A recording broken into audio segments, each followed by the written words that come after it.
Yeah, they had us the first half. I'm not going to lie. Oh, could be Wayne! I think I got my swagger back. Oh! I love it, baby! Them orange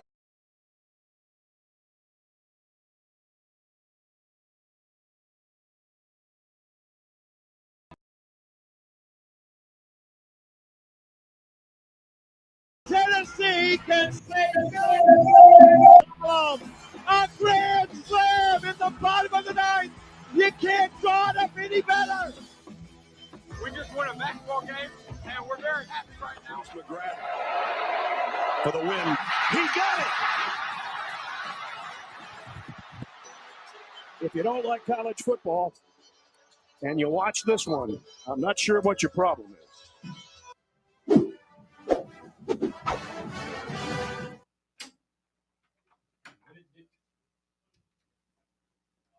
Reddit did to do, and welcome into More Important Issues. Bear with us as we get this up and running. We're back in studio. It's good to be back. Let me tell you,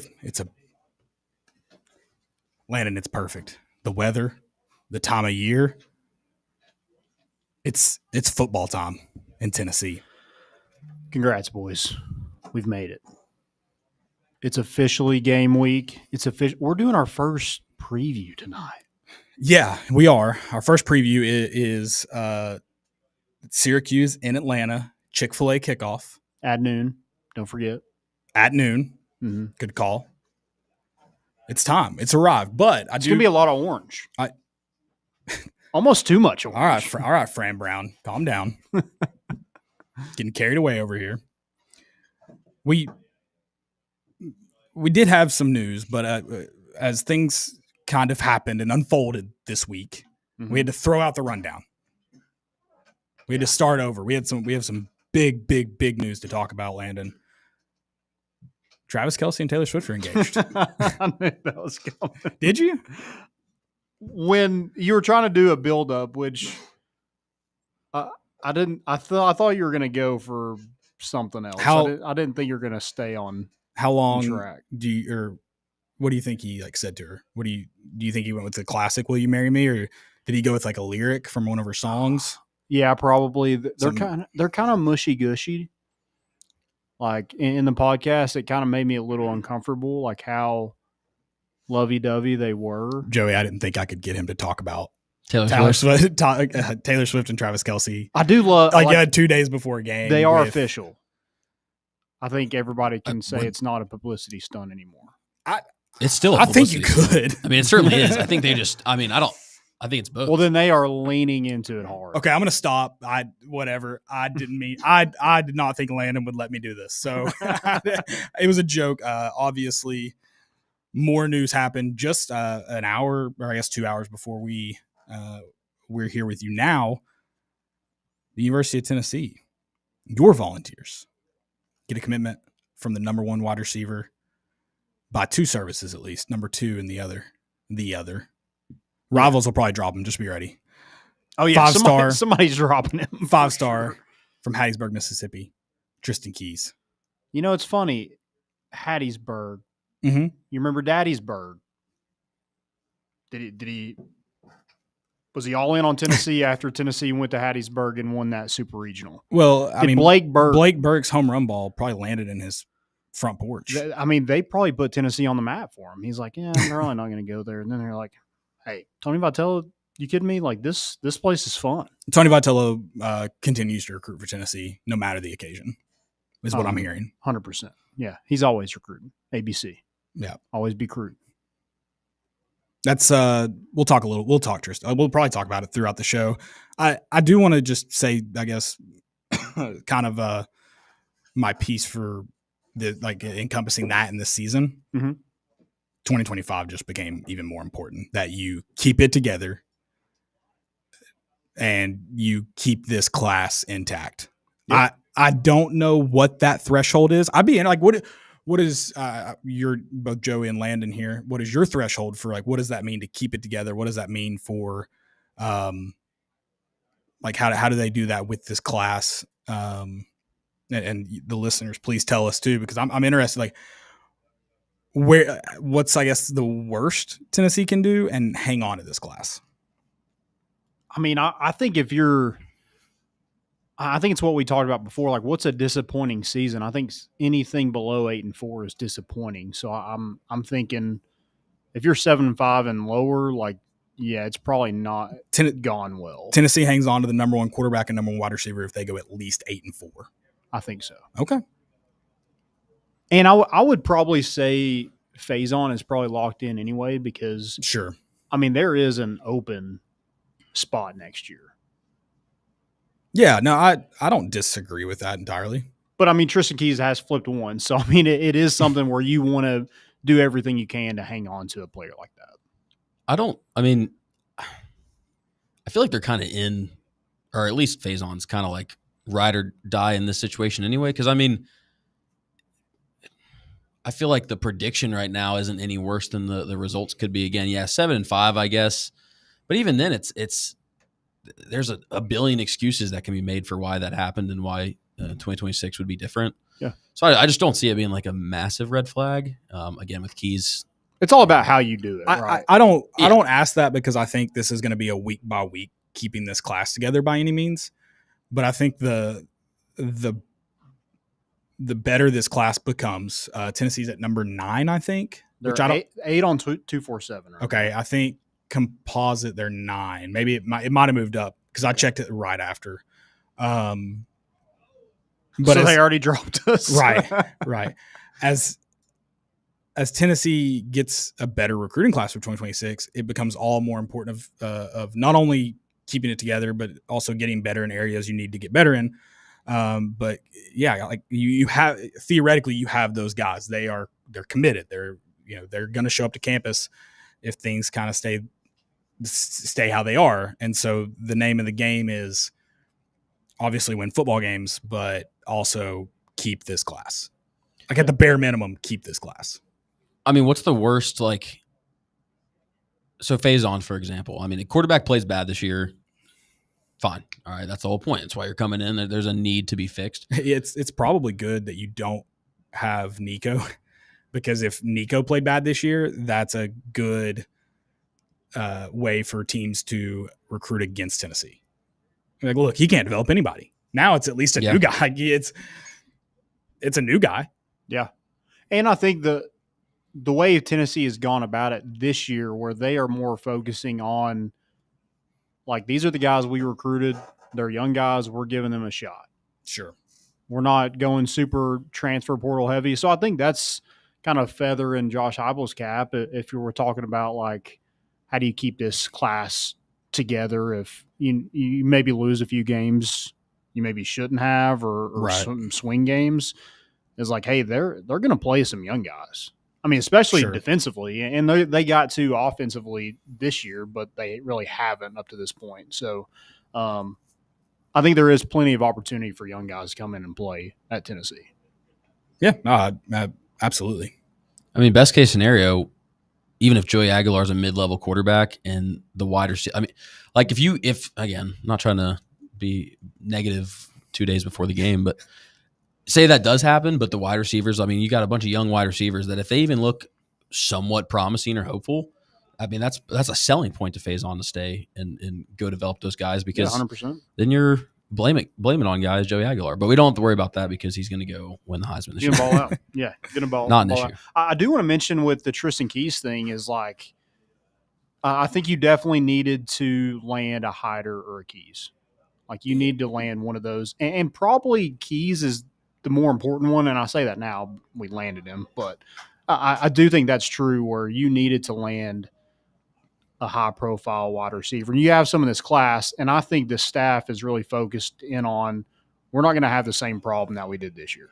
Sure. We're not going to be thin at receiver. We're not going to have, like, I mean, we just limped to the first of the season, basically, with receivers. So I think it's going to be an all-out war next year of, you got all these guys coming back, basically, besides maybe Brazel could go on. But if everybody stays, I mean, you have these young guys. You have Rodarius Jackson, Joakim Dotson. You have Travis Smith. And then you got Tyreek King. You got Celeste Moa, Legend Bay. Mm-hmm. And then now Tristen Keys. So it's going to be they're in a lot better position set up next year than they are this year. Well, and it's probably even like 2 years from now because you'll see you just named all those guys. There'll be some guys cycle out.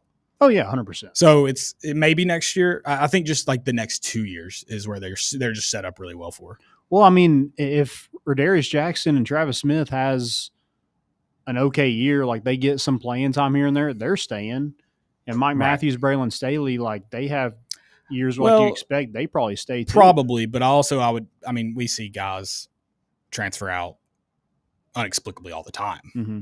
Yeah, and if guys if they see no path to the field, they're going to be gone. So yes, but I think there's just the turnover in college football doesn't necessarily make sense. I just think you expect it, and but you're right in terms of them adding depth that like they've set themselves up well for next year, and I think 2 years from now too. Sure. So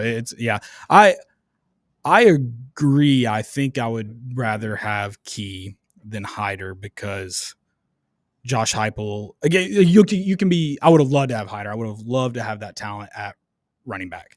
But I think Josh Heupel, I think you said this, or maybe it was Chase, like he's done more with less at running back. 100%.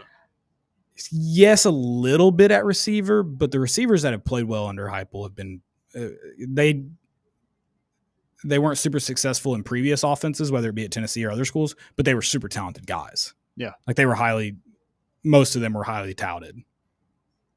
I mean, last year you had Dylan Sampson, who ended up being the SEC Player of the Year. He was a 3-star, and you had a preferred walk-on in Deshaun Bishop. So, I mean, Tennessee's going to be able to run the ball with whoever's back there. Sure. I mean, who was your last Tristen Keys?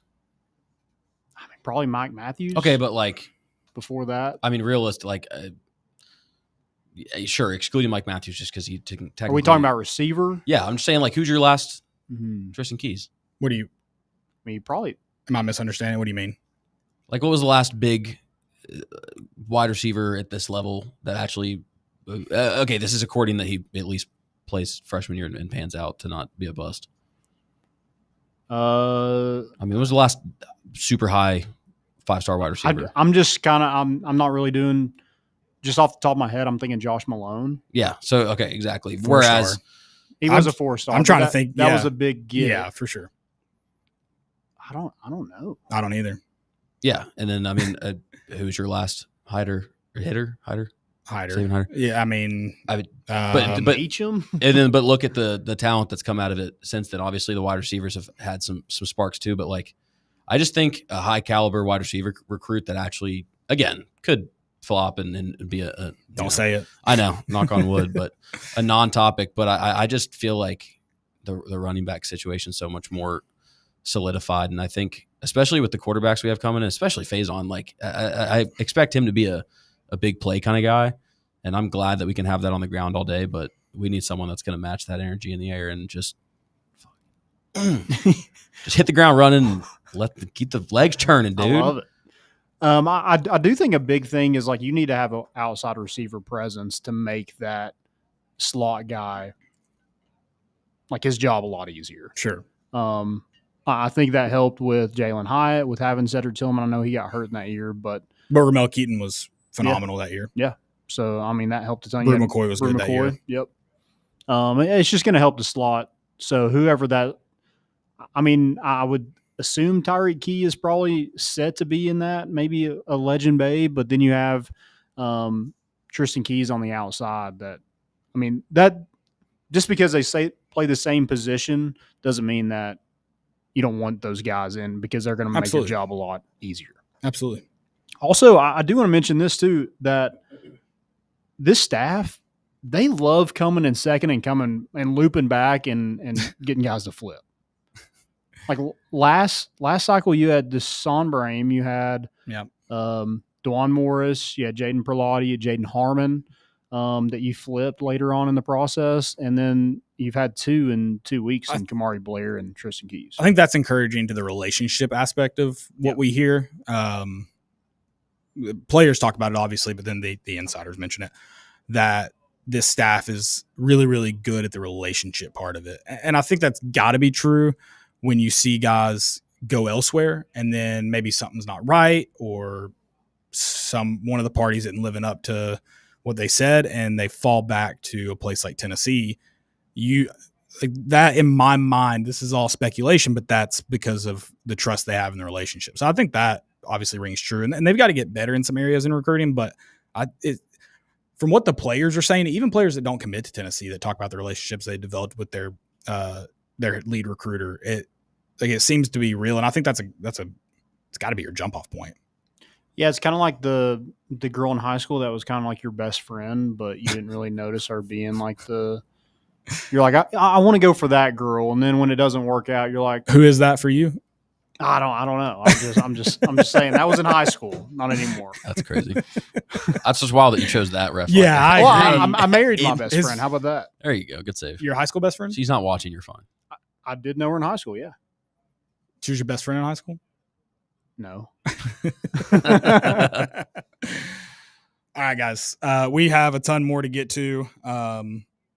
The Tristen keys, rightfully so, took up one of my airing of grievances. I promise I will get to that. Don't worry.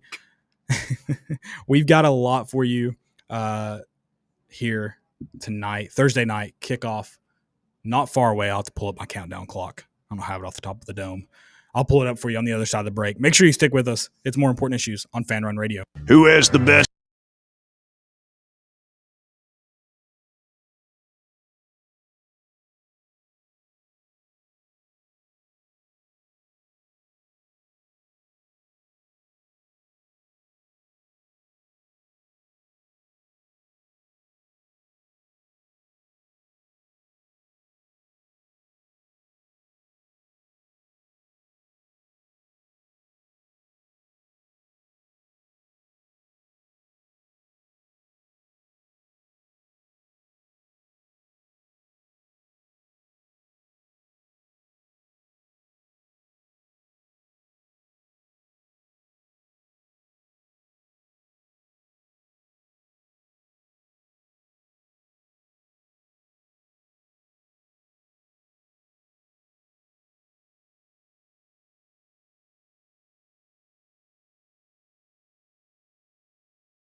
Dogs give him six. Boys at MII, they got your big orange face.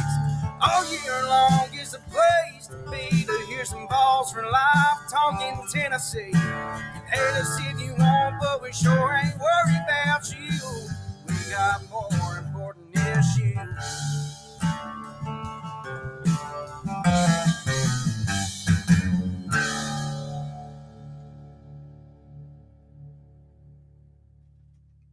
Welcome back in to More Important Issues here on Fan Run Radio. I need to do a proper introduction. We got so excited about Travis and Taylor. How could you not? That we just got carried away, fired up. I'm Caleb Mitchell. With me always on the other side of the glass tonight. We had to mix it up. It's Landon Raby, and then sitting next to me, that's Joseph Boots. The one and only. Jay Boots. I'm like locked in this room. I got a little fired up during that Levi Ogle intro.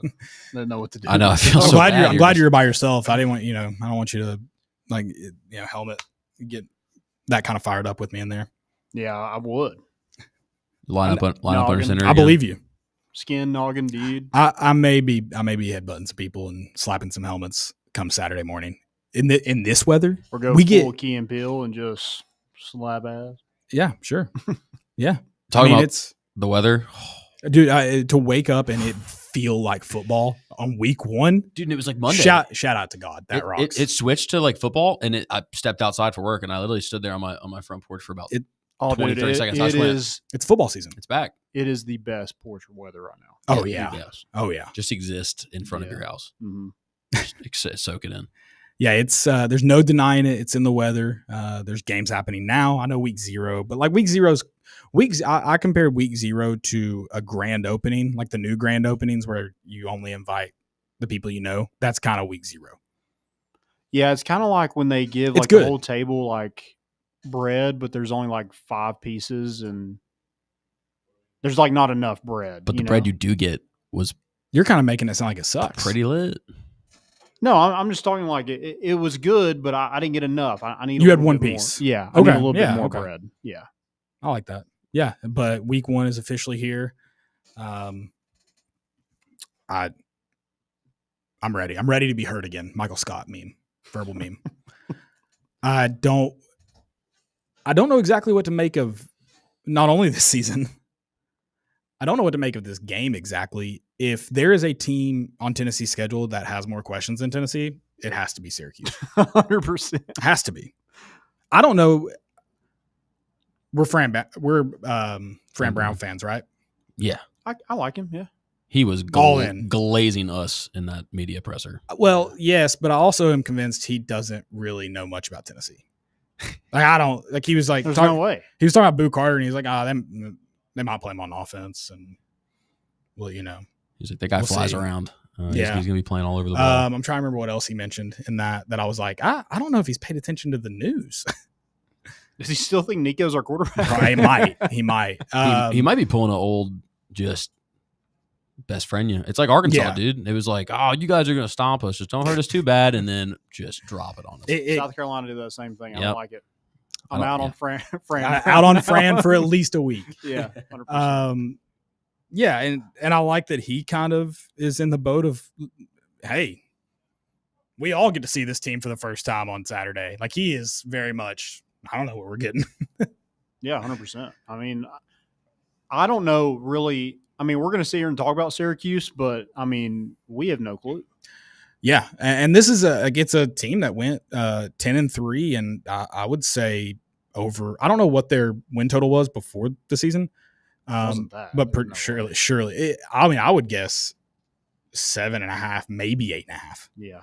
Yeah. They beat Miami was that the last week of the season to keep them out of the ACC championship game? Yep. Yes. And I mean, Kyle McCord was everything they needed. And I mean, that's another thing. They lose a ton offensively, not just Kyle McCord. They lose their top 3 wide receivers. I think they return on this roster 39 catches. Oh, God. It's almost like a mirror image. Yeah. Yeah. Their O-lines, like all the transfers are all brand new. Transfers after spring. Yep. So yeah, it's kind of nuts of how they don't return a running back though. His experience is low. Yeah, and I think one of their linebackers is like a Division II guy. Do they return a single starter on defense? I think they one do. Defensive tackle, right? I think they return a safety as well. Okay, then I think it's 2. 8th year defensive tackle, I believe. 2 is still crazy. 8? Dang. 8th year. I think that's right. No. I'm pretty sure I read 8. Is it the Miami guy? Is he playing? He's a tight end. I think he was 6 or 7 year. Switch to defensive tackle in Syracuse. Yeah, exactly. But yeah, just a ton of question marks. And I think when I really dug into Syracuse, I was like, 14.5 doesn't seem that crazy. I still think it's high, but initially I was like 14.5, stupid. Well, I think when you look at the two offenses, no one knows. Right. But the separator is the defense. Like, their defense was abysmal last year. I'm sure we'll do a score prediction. Mm-hmm. Okay. I'm going to have to really think about mine, but the note I have here is Vols win, sloppy. I put low-ish scoring game because I could see Tennessee hitting. God. I just got a bad news article title in my head when you said sloppy. I think it's gonna be a sloppy game. I think it's sloppy Joe, and I don't want sloppy Joe to be the news article headline. It's a good one. I like it. I mean, I don't like it, but clever headline. Yeah. I see it being a sloppy game with two teams inexperienced, filling each other out. I think there's room for Tennessee's front seven to really wreak havoc in that it will be sloppy. I also think there's room where I said I put low-ish. I think it's going to be pretty low scoring, but I could see Tennessee. I hope Tennessee allows Joey Aguilar to take some chances early and try to hit on deep balls, try to hit on big explosive plays. If he doesn't hit on them, whatever. But if they can get momentum going early, I could see Tennessee scoring enough points that we're like, well, it's better than last year so far. Oh, yeah. You think Josh Heupel isn't just fired up for that first drive? I think he can't wait. I think first play. Are we back to 2022 script? Is he scripted as good as 2022? Maybe. Okay. I think that's just feel though, right? We have there's no chance if we win the toss, he's not taking the ball. Take the ball and you go air it out first. Which I kind of disagree with in this game. With your defense coming back and them slow, I think it would give you so much momentum to get a stop. Them being slow, that would terrify me. What if they come out and crank out a 6-minute drive to open the game? I want the ball. But yeah, that's what I'm saying. If your defense is first off, they know if you go out there and score a touchdown first drive in 2 minutes on offense, the offense coming out for Syracuse knows that the defense is the harder part, and they just got ass whooped by the offense. They're like, fuck, we're done. I'm not going to do it, but if we go score, I'm going to go look at what Georgia tickets are. I found something like $380 for entry. I just want to see like how much they go up. Oh, if we win, if we score first drive, yeah, okay, yeah. What's the first quarter over? Do we have it? Ooh, I don't know. I'm not touching it, by the way, unless it's 6. It used to be 6.5, and it was the easiest. It's the easiest. Yeah. If it was 6, if it was 6.5, I would take it. Because I went with you all. I feel like after last year's slow starts, the last thing Josh Heupel wants to do is see this offense start slow. Oh, yeah. The only thing that can shoot us in the foot is illegal man downfield, which should never happen in a Tennessee offense. They aren't SEC refs, though. Oh, we have ACC? Or, no. Is it obscure? They're not ACC or SEC. Big 10? Big 10 or Big 12, something like that. That seems worse. Yeah. I don't know. Officials are going to official. True. It is what it is. You mentioned this Syracuse defense, though. The Syracuse defense is obviously a new one, or offense, excuse me. Syracuse offense, you mentioned their time of possession. They averaged 33 minutes. It's a lot of minutes in a football game to keep the football. I don't have the first quarter over, but the first half over is 26.5. Oh. First half over? Yeah. That seems easy under. Yeah, but I mean, okay, so Tennessee comes out and 2 touchdowns, so I don't know. 14 and a field goal. I'm just saying. Actually, I don't think you could talk me into even this game at all. Even with that scenario, it's 17 to. I don't. If Tennessee goes out and scores 17 in the first half, I don't think Syracuse is scoring 10 in the first half. Yeah, I agree. So I think under. We just talked ourselves fully into the under. Yeah, I agree. At plus 100. I can't bet the under because I would hate to cheer for the under in a Tennessee game. Just on prediction and me just knowing what Tennessee has on defense, I don't think Syracuse sniffs 20 points. Mm-mm. I would definitely agree with that. I'm scared to go lower. I don't see Yeah, I think 20. You don't think they sniff it? See, I could see them getting Like, I think 14, maybe 17. So I was gonna say I think I could see this being a 3-score game. The problem with what you said is that could mean 21 potentially. Yeah, I think that's the top end of the Syracuse. Now that should sound like that's a Tennessee win, right? That's what that should sound like. Yeah, 100%. I would love to say yes. And I mean, this defense gave up 30 a game last year. right. My heart of hearts says that's a Tennessee win. My brain says, well, hold on. Yeah. So we are brand new. So how many points does Syracuse have to score to win? I guess that should be how we phrase it. Tennessee can score as many points as they want. Unfortunately, with all of the newness on offense, you have a new center. You have a true freshman right tackle. You have 2 running backs that are at least new to being the premier guy. You have completely different wide receivers except for one who, I mean, a lot of people are underwhelmed with, and I don't blame them. Brand new quarterback that's unfamiliar with the system, or, hadn't played a game in the system. I shouldn't say unfamiliar. That's unfair. I'm not saying those things should result in Tennessee struggling on offense, but they are kind of a recipe for that.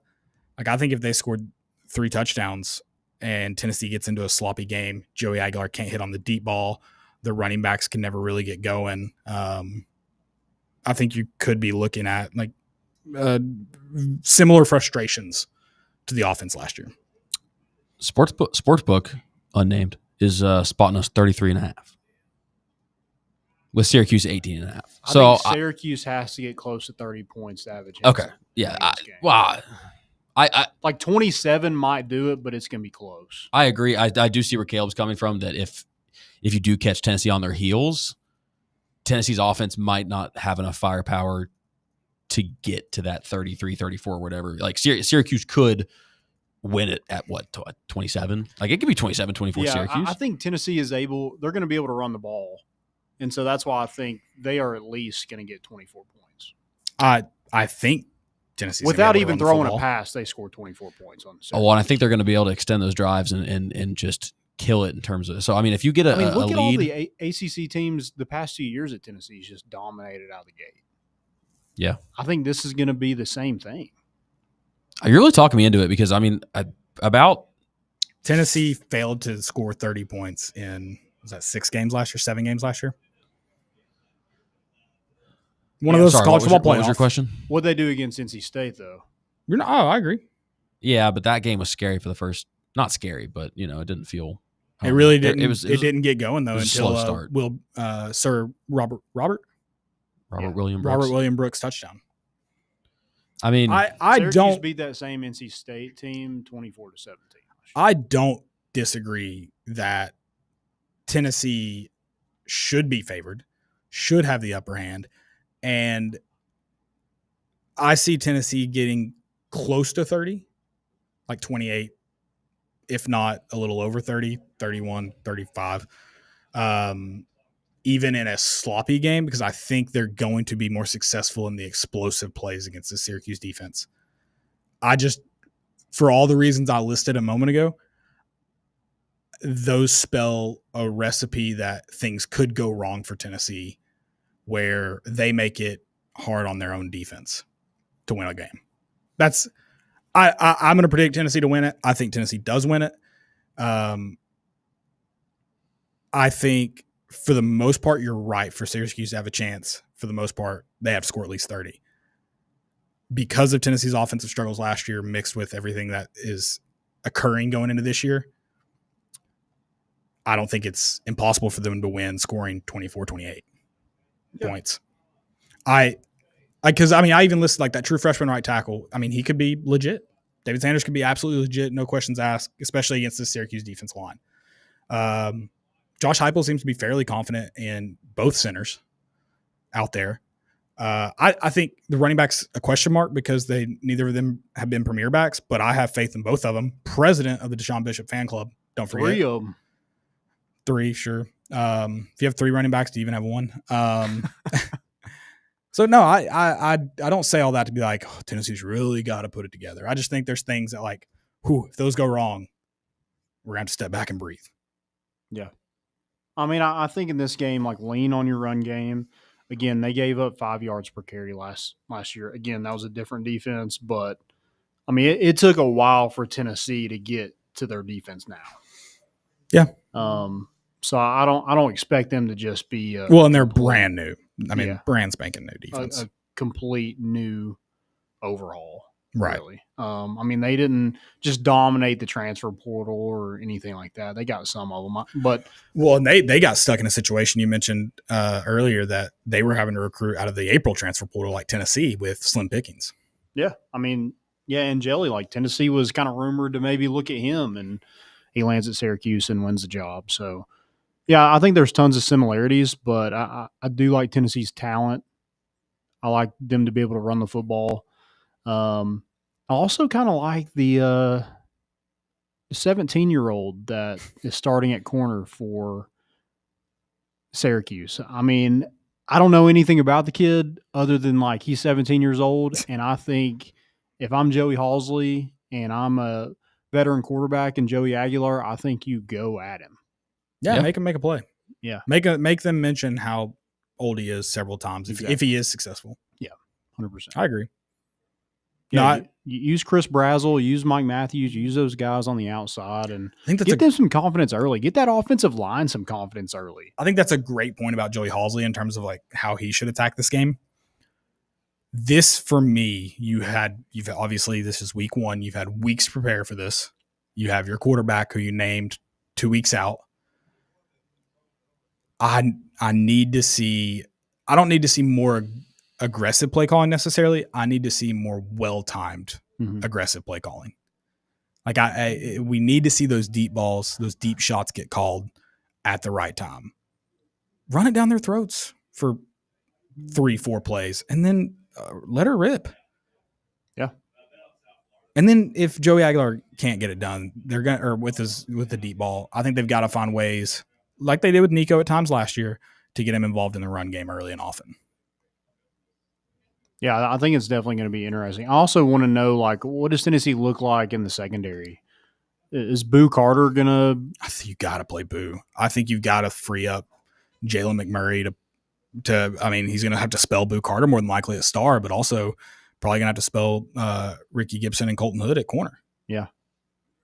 That's Go ahead. Go ahead. No, I was just saying that's kind of a good point. I mean, like, where's the balance, right? I mean, you still want to go play. I mean, you don't want to, get too ahead of yourself and go throw a game away against, a very new and sloppy, possibly Syracuse team.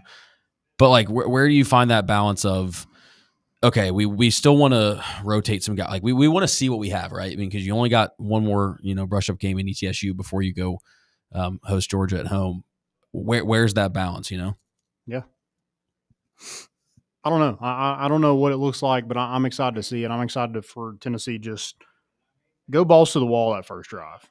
Please. I mean, just run it down their throats. Again, I think a lot of it is going to help that offensive line if they can get going early, get them some confidence. Because it's kind of the same thing with Syracuse. Like, they're starting 4 or 5 transfers at offensive line. Like, I think that defensive line needs to shut that down immediately. Like, just go wreak havoc. What do you think the tempo is like on the first drive? Oh, but it's so fast. You think so? It has to be fast. I think you have nothing to lose, right? I think it depends on how play number 1 goes. Okay. Yeah. I think if it's a positive. What we think it's going to be, it's definitely a run up the middle, right? The first play, I'm telling you, I think if you just hang him and air it out. I think it's a tight end RPO. I like that. Probably results in a run, but I think it's going to be. I think it's going to be a tight end RPO. From a coach perspective, I do love an RPO because it's there no matter what. You get a completion on your first pass of the season. I think it's just a beautiful way to start. The screen, dude. I would be shocked if he throws it behind the sticks on first down. I'm gonna be pissed, dude. I can't do on the first play from scrimmage. Now the second and third play from scrimmage, very possible. I will take those odds. Okay. Would you rather go air it out first play, run second and third, assuming no first downs are run? I want to give it to Deshaun Bishop or Peyton Lewis first play. Okay, so then run. I don't hate air it out on third and long. I don't hate the RPO thought, but I want to give them the chance to make a play. The reason I think I could see a tight end RPO is because it does give the run game an opportunity. I think you mentioned leaning on the run game. I think in the pass game, yes, I want to see more well-timed deep shots. I also think you've got to lean on the experience, and that's Miles Kitselman. What's his like? What's he going? No idea. Apparently, he's going to be 100%. Okay, I don't know. even better for my point. Non-contact all the way through fall camp, though, right? He's an old man. Give him. I know, but I'm just saying, like, I mean, that just precautionary, I guess. Just maybe, yeah. He's played college football for a while too. So, but I think you got to lean on the veteran in him and allow him to help your quarterback. So I think that's who you lean on in the pass game. Yes, you want to take deep shots with your speed, but I think you'll have to lean on Miles Kitselman. And tight end RPO is a lot of a heart feel more than a head feel. We go 12 personnel first play. I would love 22 with a pop pass. Peyton Lewis, one of them. Peyton Lewis to Sean Bishop in the backfield. Give me 2 tight ends, Miles Kitselman and Ethan Davis, or whoever you want to put out there. If we go into 22, I'm just bully ball. If we go 22 personnel, I'm going to just go bet the under in every Tennessee game available to place. And I'm fine with that all season. Run 22 all season, dude. It is one thing, like Josh Heupel can adapt. He did it last year where he'll just, hey, if we're going to win a football game by just running it, he's okay with doing that. He's going to win. Win at all cost. Yep. I think in terms of just running backs really quick, I mean, obviously I'm excited to see if Joey Aguilar can actually do it. I am excited to see this receiving core, the defense run through. But, I don't think I'm any more excited for a position to see how it pans out than just see how big Peyton Lewis and Deshaun Bishop have gotten. We did see how big Deshaun Bishop got. Dude, that's unreal. That's a Royd's tummy if I've ever seen one.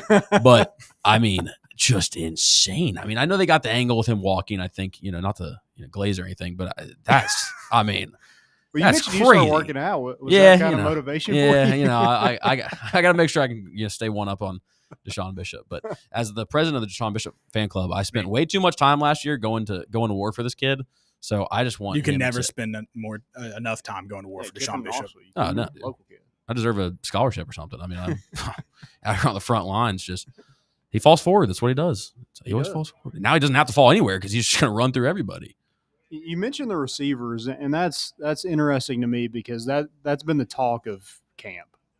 Is like they're thin, we've dealt with injuries. There's some freshmen that might start or be involved. So I'm interested to see kind of how they start this game, and I guess just the entirety of the game, because then you look at next year, like, hey, look what's coming in. Maybe that's a little motivation for them. They need to kick it up in gear, or otherwise they don't have a spot next year. Yeah. There's a lot to look forward to. Yeah. A lot to worry about. We'll have plenty of time for both. Maybe if you're listening to this tomorrow morning, you'll pretty much be there. I've got the flags in the car. They don't go on till Big Orange Friday, which is tomorrow morning, so I'm ready.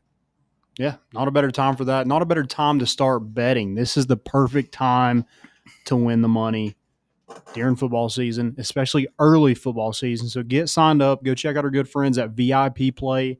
Use promo code MORETN. Again, MORETN. Bet just $5. Get $100 in bonus bets. Gambling problem. Call 1-800-889-9789. You must be 21 and over and located in Tennessee to bet. If you want to get treated like a VIP, go to VIP Play right now. Go check them out. Get all your bets in for this week. It's one of the best week ones in college football I can remember. I will have the TV out in the yard on Saturday night by the fire. Can't wait. Guys, we'll have more week one, more Tennessee news on the other side of this break. Make sure you stick with us. It's More Important Issues on Fan Run Radio.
Welcome back in to More Important Issues here on Fan Run Radio.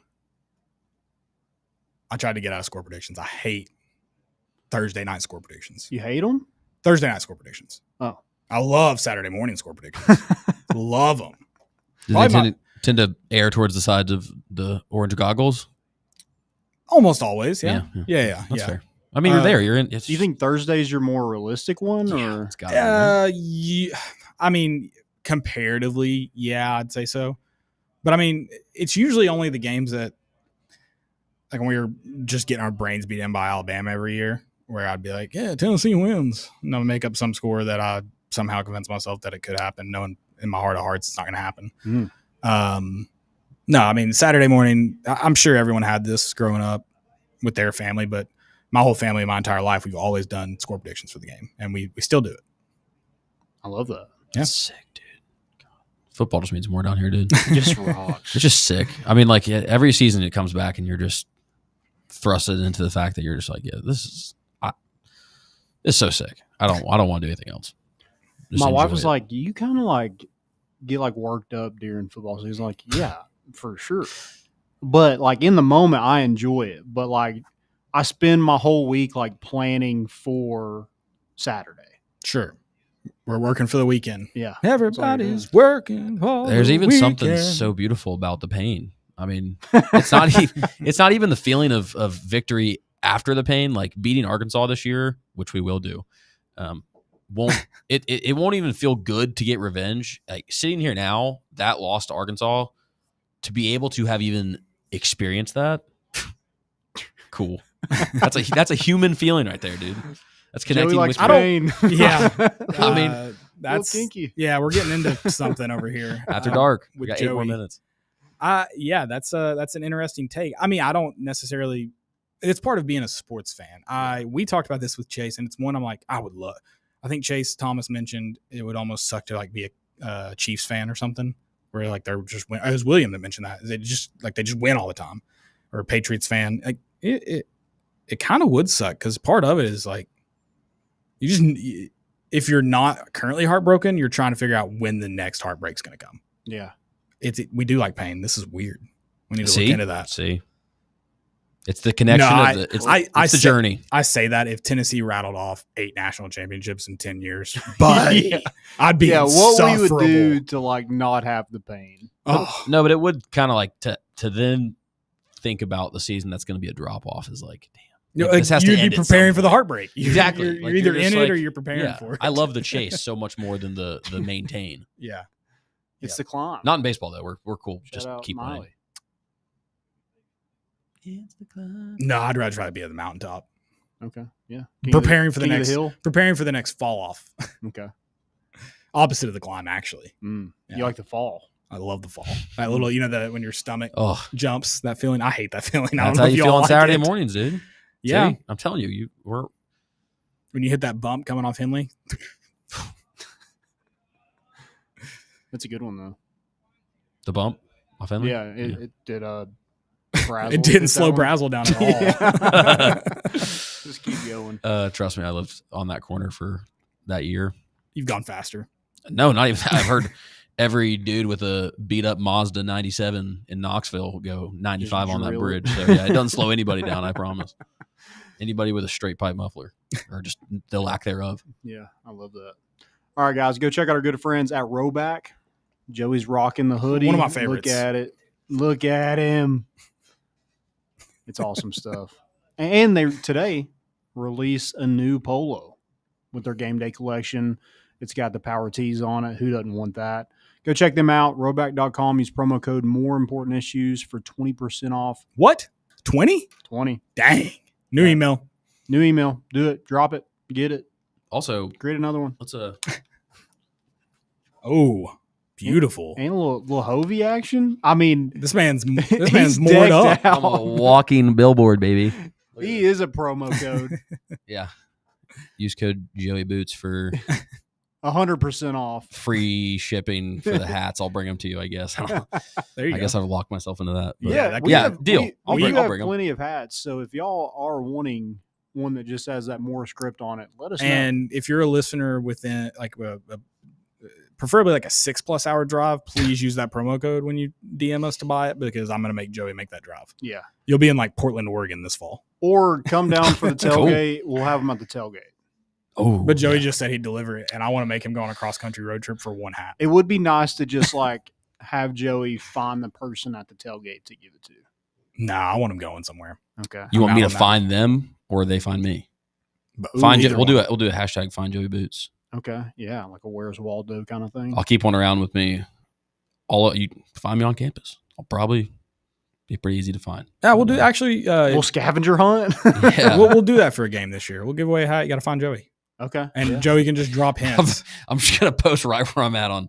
No, Twitter. no, Just gonna be no, like, no. right here. Come find me. You got to drop hints. You got to like take pictures of like the base of like the torchbearer or something. What Make is someone like find in it. the end zone?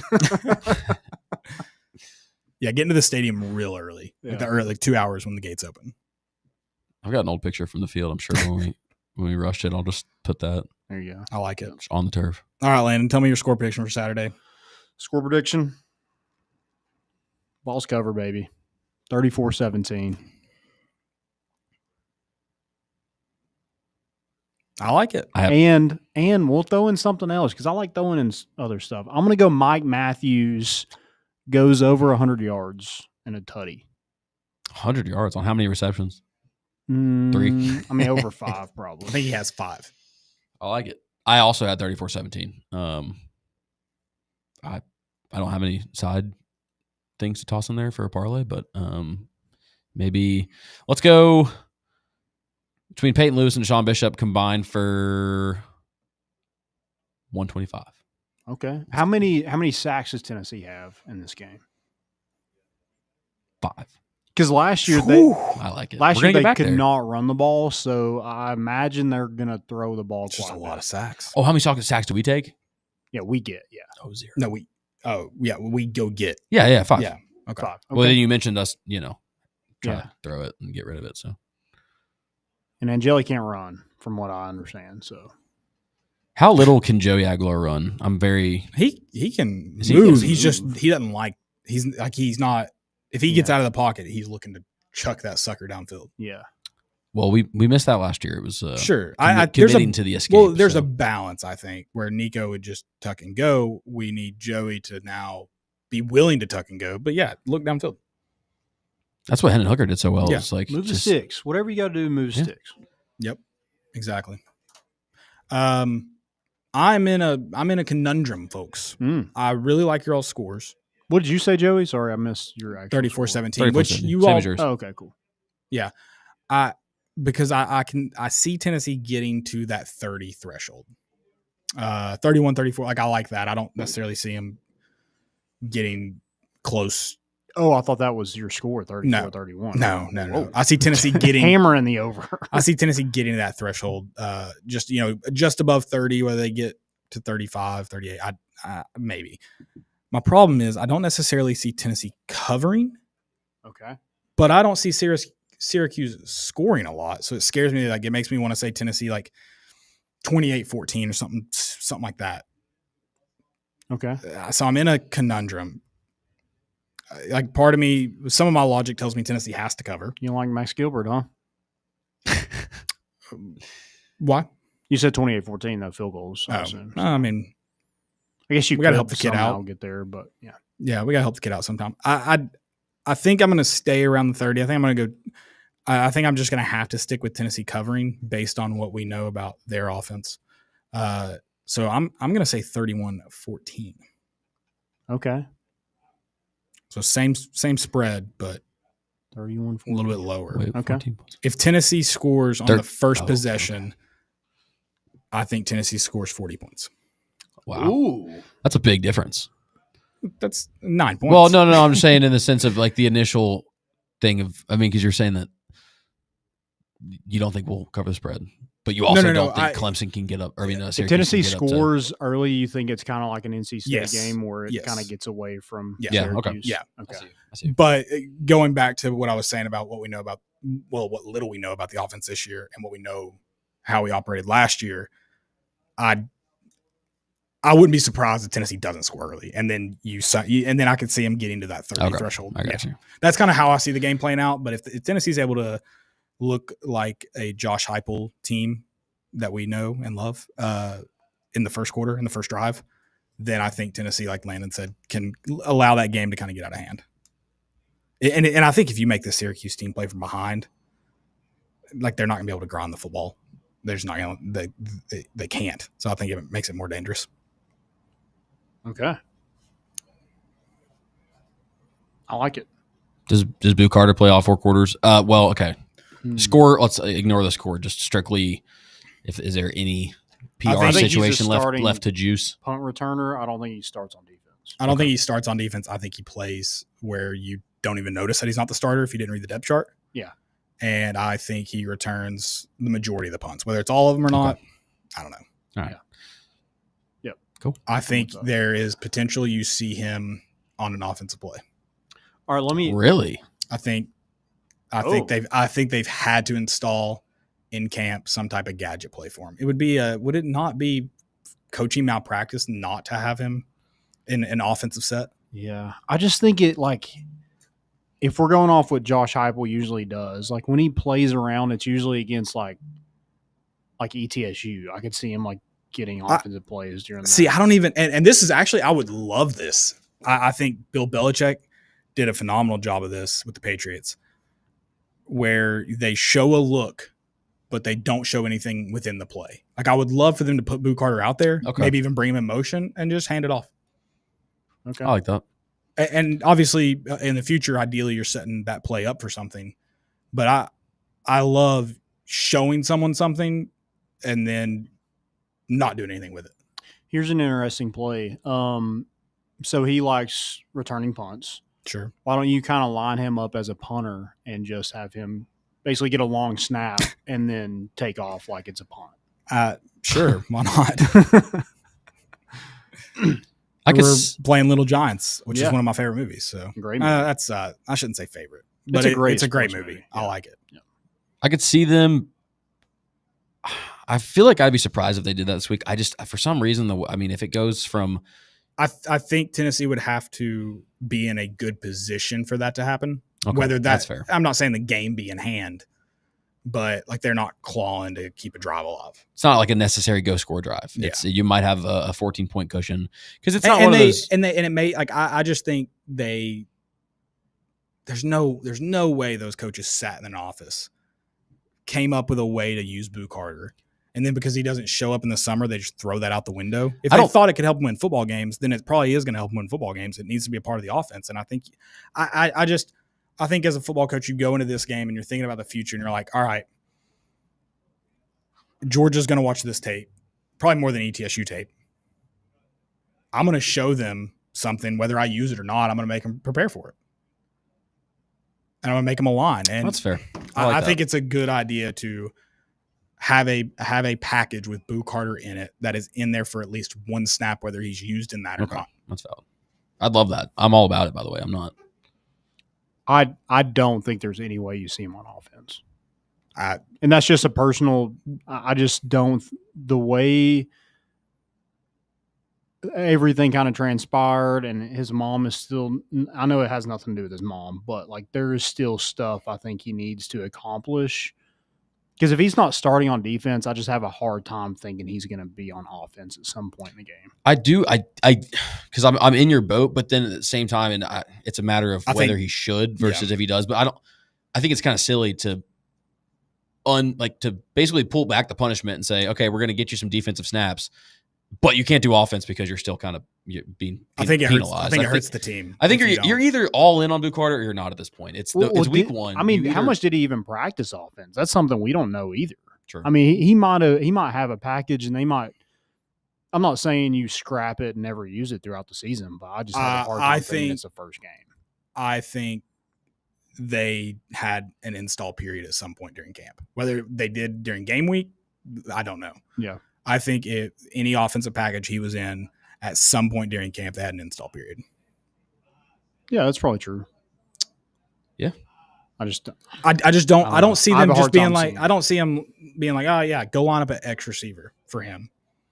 I think there's packages involving him. Like he might get a play, Not necessarily. or maybe like a couple. I just think there's going to be looks that you wouldn't have with Brazel, for example. Yeah. I see. I wouldn't be surprised if third quarter you've got a 14, 17 point lead where you might not even notice he's out there. He might be lined up somewhere on offense. And again, he might go in motion a couple times just to, again, have some film just to see some stuff that might pan out, later in the season. But that's if it does happen, I could see it happening there. I was kind of with you that I thought maybe ETSU, you get him in, because you at least make Georgia like at least you would if you Yeah. did it again, and that's why I don't think it would come on a crucial drive. Yeah. Against against Syracuse. Yeah. I think though, who knows? Maybe this game ends up like a beating, and it's like ETSU. Did we ever wasn't there a game where we ended up lining D. Williams up on offense just for like a couple, like you didn't even notice that it was, And I could see it being like, but I could see it being but like they that, did where just it's throw like, him out there at the X and let it be. And you were like, oh, and I just think you're probably going to see Boo Carter get opportunities in motion that you don't normally see because you're going to want to hand the ball off to him, I would imagine. Like you don't want to, when you have an athlete like that, you want to try to get the ball in his hands, and passing it obviously leaves too much up to chance. My opinion on the Boo Carter situation overall is if you believe he's not done enough to earn his spot back, his starting spot, but be a part of the team, he shouldn't be on the team. If he's done enough to be a part of the team, then you need to use him in the best way for the team. And I think that's using him in spots on offense. And I think that's using him in, like I said, maybe he's not the listed starter, but it should be starter like snaps on defense. I agree with that. Yeah. Yeah, there's no reason to take the leash off. It's you're either done with it or you're gonna make a stand. And we slowly let him start playing more and more. Just do it. Rip the Band-Aid off. There's zero at this point. The team probably wants him to play more than they want to just drag on with this stuff of here's what happens if Yeah. I mean, it could be like as simple as like he doesn't play the first drive on defense, and then it's just like normal. Yeah. That's fine. I do think there's some sort of punishment in this game, and I think that's a dumb punishment. But that's fine. That's fine with me. Yeah. Whatever. All right, one more question for you guys. Name one player that maybe no one's really talking about in this game, but we're going to talk about on Sunday morning or Sunday night when we have That's a good one. One that no one's talking about obviously makes that very challenging. I guess everybody that's popped in my head has been mentioned as someone who has to. I think we've been. I'll say this. I think we've been focusing on. We've just kind of perceived the defense as like this, like, all right, great defense returning. Like we're not really super worried except some key positions between Arian Carter and Jeremiah Thielander. Like I feel like we're gonna loop back. It could happen with a lot of defensive players where we've kind of just shadowed the defense as a whole this entire offseason, especially in fall camp. And we kind of forgot like this guy's an absolute dog and just made a lot of plays. So I would expect, middle linebacker. I was going to say Thielander's been talked about a lot, so it's hard to say his name in that question you asked, Landon. But I think Jeremiah Thielander a lot of people will be very happy with his play. But again, I don't know if that exactly answers your question, but I agree with you. Like I think out of the linebackers, he's probably, I don't want to say forgotten because that seems wrong, but he's the least. He's not talked about like Arian Carter is. Right. That's my point. Is it's like now if you mean like someone Edwin that's Spillman, like in press conferences, they're mentioning his name. I mean, Thielander's kind of one of those guys that just kind of goes about his business. So I think it's a good one. Joey, you got one? I think that was mine. Oh, yours is Thielander. Okay. I think mine was Thielander. Yeah, I think okay, I was only okay. Sorry. No, I think that was both of ours. Like I was saying, I agree. That's kind of the route I'm going because we've talked about there's pretty much been everyone else talked about that I think will make impactful plays. Like, I mean, I think a guy that's going to surprise us all over the field, I think Jalen McMurray is going to play several positions, and I think we'll be pleased with him everywhere we see him. I mean, even like Idris Farouk's been talked about a lot. I know we're pseudo previewing DBs kind of as we go, and we've hit on him. But I think he's a guy that will make plays. not in a starting role. But again, it's hard because I guess we've just talked about everyone that I think will make impactful plays. Yeah. One guy for me that I don't know. Last year, I just did not think he had a great year. He started every game for Tennessee, but, missed a ton of tackles. I think he led Tennessee in missed tackles, and that was Andre Turrentine. Yeah. He's the veteran kind of back there. Like, he's been through it. He's kind of hopefully taking these young safeties under his wing, and Sure. I'm interested to see kind of him being that. I know Aaron Carter is probably your leader of the defense, but he's another guy kind of in that same breath. Yeah, I like that as an option too. I think the way people have talked about, I'm not confident in the depth of our backfield, but I think they could be really quality even without Jamal McCoy. Yeah. Ty Redmond is a true freshman that's probably going to get some playing time. He's going to have to. Yeah. And that was a guy everybody's like, 3-star. Why are we getting this guy? And as a true freshman, he's pushing for playing time. When he is hurt right now, but you have an All-American in Jamal McCoy. Him even getting mentioned in that same, breath is crazy. Right. I agree. I kind of want to mention somebody on offense too, but I just think everybody's everybody's been named. Really maybe we go offensive line, and offensive line just has a day. You're talking about who's starting at center? I think it's Pendleton. Okay, I think so. too. It's a face mask. Yeah, it was a T-bar. He's gonna have to get rid of that if he wants to read a defense. I just still don't.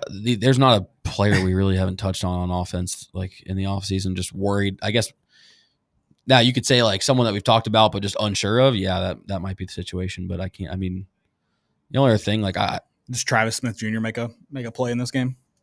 I think so. Okay, that'd be nice. Braylon Staley hasn't gotten a lot of. I think he's kind of gotten glazed over. I think you kind of have to reward those freshmen for just coming out and grinding through all those injuries, knowing they're probably not going to start if everybody's healthy, but at least I think pushing everybody else, I think you definitely reward them at some point. Well, you kind of have to give them the opportunity because Heupel's whole stance of like these guys don't have time to be young. Yeah, you got to. Don't hold back and then not use them. Like man of your word. Yeah. All right. All right. Look, you want to get into some season predictions? Oof. Yeah. All right. What do you got? Give me your record, Landon. I kind of went about this like, what would I feel comfortable putting money on? Like, I would definitely put a lot of money on 8-4. I'm at 8-4. Lost to Oklahoma at home or on the road. Tennessee can't lose to Kentucky. I don't think they can lose to Mississippi State. So I feel like it has to be Oklahoma because it better not be Arkansas at home for a second year in a row. It definitely cannot be Arkansas at home. We're going to have – It's your fourth loss, Syracuse, who we're talking about for Saturday. I don't know. I don't think it can be. That's a tough – And that's what's crazy about this game is like it's going to – I'm probably going to have a different prediction after this game. Sure. But I think Oklahoma – I think it's 8-4 with the loss to Oklahoma at home. I think so too. But your first conference loss. We don't really know about them either. We don't. It's crazy. We like you said, they're going to be good, but and I think that prediction not only may change after Saturday, but it may change week 3, week 4 once we know more about Tennessee and know more about Oklahoma. I just know Tennessee's history of dropping inexplicable games under Josh Heupel, and that feels like the most explainable, but also / not explainable. I don't think there's any way you can lose Kentucky this year. Like, you just should not happen. Your roster is far better. Oh, God. Kentucky's terrible. They have a 4.5 win total? Landon is going to Mississippi State. Maybe we should consider that there too. And I'm not the greatest luck charm. I'll tell you that. I'm not as bad as some people, aka Landon, but I don't have a winning record on the road. Right. I really hope it's not Vanderbilt, and I don't think Vanderbilt's going to be all that good. Hands out. Not in Neyland. That's the Thanksgiving game. It's not going to be the same Neyland. You burn that place to the ground if you lose to Vanderbilt. Okay, in fairness, I don't think you should. Don't get me wrong, but if you're at that point, if you're saying 8-4 and it could be like if it So you'd be Vanderbilt. because So if you you'd go be- 7-5, so if you're so already you would be 8-3 going into that game. but I'm saying so I'm saying if you're 7-4 into that game, then Vandy at that point. Is I that think not kind Vandy of has the a better same chance thing to we beat went you. into last year, where you're like, I mean, I know we were 9-2, correct? Yeah. And we go in there and we're thinking like, oh, we just win this, we're in the playoff. Well, then we go down 14-0. You're like, what the? Yeah, this that's is true. This is the game. I just have a hard time thinking it's Vanderbilt. I again, that's how I settled on Oklahoma at 8-4. That being your loss Mm-hmm. is because I don't think it can be any of the other teams I just named. It is going to be tough. I think Syracuse is going to give you such a good and It could be. I guess it could be the Bucks from Johnson City. The way we're talking, don't UAB? sleep on them. Cade McNamara. It's not you. It would be funny if we beat Alabama and Tuscaloosa, and then you lose to UAB. No, I'd prefer it be ETSU if we got to pick one. I'm so torn because I just don't know.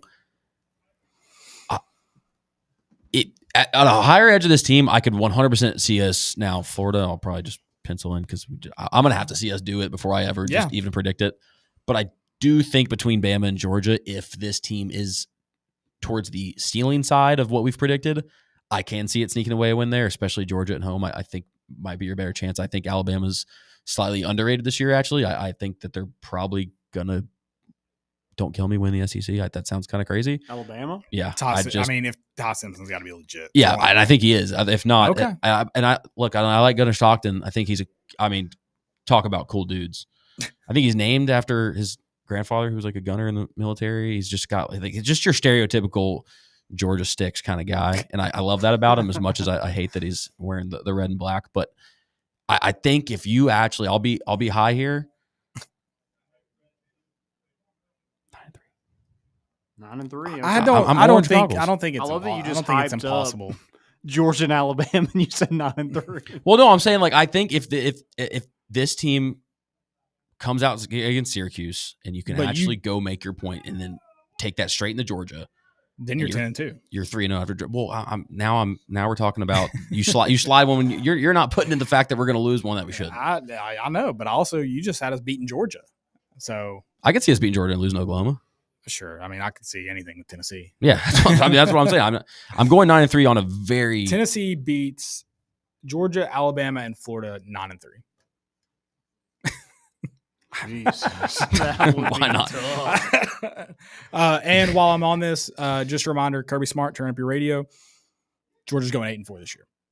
Put it in the locker room. Put it. My name, Caleb Mitchell, said Georgia's going 8-4. When he has haters, you are the hater. There's at least one right now, Kirby. You have an outlet.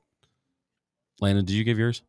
Yeah, I think I'm 8-4 right now, just because I'm going to just go off history. Yeah. Until you prove me otherwise, I don't think you're winning in Tuscaloosa. I mean, you've lost every type of way in the swamp, and then you lose one you shouldn't. So I hope it's not Mississippi State. If And I hope it's not State. Kentucky. So, I mean, the only one I'm going with is, for my sanity, is probably Oklahoma. Yeah. Now, if you want my real truthful, I'm just fully maybe someone living out in California looking at SEC football and how the landscape is. I think SEC is not top heavy again this year. I think it's actually just skilled throughout. So I could 7-5 with 2 losses that you shouldn't. I mean, if you want to call Oklahoma one that you shouldn't, I don't know if it's necessarily like. Did you say 9-3 and now you're 7-5? I'm saying I'm picking outside. Going the backwards, man. I'm picking outside of the 8. Jeez, what a jump. 9-3 is my Tennessee fan prediction because I do believe that. What would you Josh put Heupel's money gonna on? 8-4. Okay, yeah. That's fine. We got a 3-win spread here I can swing with. But 8-4 is just everyone's saying 8-4, and Because it makes sense. I know, being honest. but Tennessee Vols don't make sense. That's the That's issue. fair. No, So that's it's fair. either it's in the right way or the wrong way, and I'm not surprised by either. I will be surprised if Tennessee goes 7-5. I won't be surprised if Tennessee goes 9-3. It won't shock me. I'll definitely be more surprised if we go 7-5 than 9-3. Yes, I'll be. I think you go 7-5 before you go 10-2. Yeah, that's probably true. I don't like to think of it that way. But it's another high floor, low ceiling year, I think, for Tennessee. But that ended with Tennessee being 10-2 last year. So, yeah. I mean, everybody because I don't see 7-5 necessarily being how it plays out. I'm not gonna say impossible, but how it plays out. I don't see 10-2 being how it plays out. I think Tennessee's 8-4, 9-3. I'm leaning 8-4. You didn't win, or you won 10 games by not scoring in the first half in 4 straight SEC games. Yeah, and only one That's of those insane. was losses. Yeah, Arkansas. Yeah, that rocks. That's insane. That rocks. That's so sick. General Nealon shed a tear. Does that make you want to? Does it maybe talk you into 9-3? No, because you do I'm already at replace 9-3%. some. You do replace a lot of guys on the defensive front who aided in that. Okay, so I still we're at trust our 8-4, defense. but we're leaning more 9-3 than we are 7-5. Yes. Okay, perfect. Write it down. All right. All complaints can be forwarded to Landon if you have any of that. It's Landon, phone number 865. Yeah. Did you think you were actually texting a real person today? No. Okay. I just had to do that That's fine. because they said the name. Did you see your typo? Yeah, I did. Okay. I don't know why my phone does that. I just may still do it. That's my only thing. Especially now that you mess with me. Wow. I'm debating whether I should tell you what I had in mind. You can tell me. Is it radio safe? I'll tell you because I don't think I'm going to go through the just effort of doing it. Okay. Not that it would require a ton of effort from me, but at least a little bit. Have you all run across the girl on TikTok who will just like people like submit like cameos essentially, and she calls guys usually and gives them like she called someone the other day and she was like, this is so and so from like Walmart or whatever.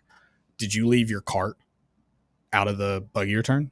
And they're like, no. And she's like, we have it on camera here.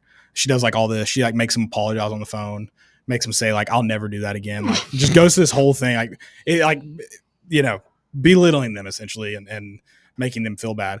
I was going to submit Landon, have her be like, Arkansas State Police or someone with the red door tavern and be like, were you humping a hog? And I was going to see, number one, I was going to see if he'd throw his boy under the bus or not, or if he would just take the heat and see what she could say, get him to say. Did you text him that? Is that where you were going with it? He messed with me today and I was going to do that. And I was like, I'm not going to do that. I'm not going to set him up to throw his boy under the bus, part of it.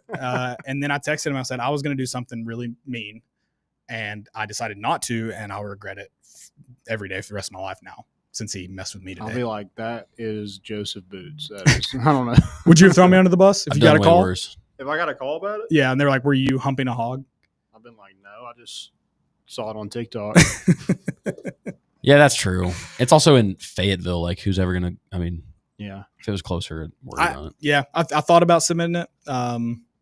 I've been like, did you see what happened on that field? We ran out of bounds at the time expired. I really got humped by a hog. It would have been a great video to see how Landon responded to that because I wish I had, but I didn't want to jump through the hoops of explaining to this person how to. At first I would have been super thrown off and been like, let me think of a lie.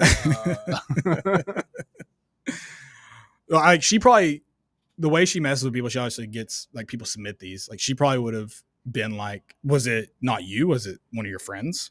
Like she probably would have tried to get you to throw me under the bus. Those Deuce. There you go. That would have been acceptable. Guys, we are going to go to a quick break. We've got a little bit more Tennessee news. We'll still be with you, just like Rick Barnes will on the other side of this break. It's More Important Issues on Fan Run Radio.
Welcome back into the White Claw Hard Seltzer Studios. It's More Important Issues here on Fan Run Radio.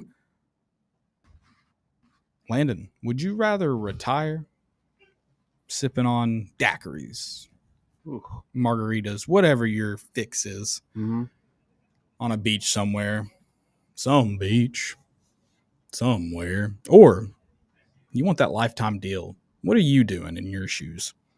Or lifetime deal? A lifetime deal. Guaranteed. It's yours till you don't want it. I mean, I think you can take the lifetime deal and just Retire when you want. whenever.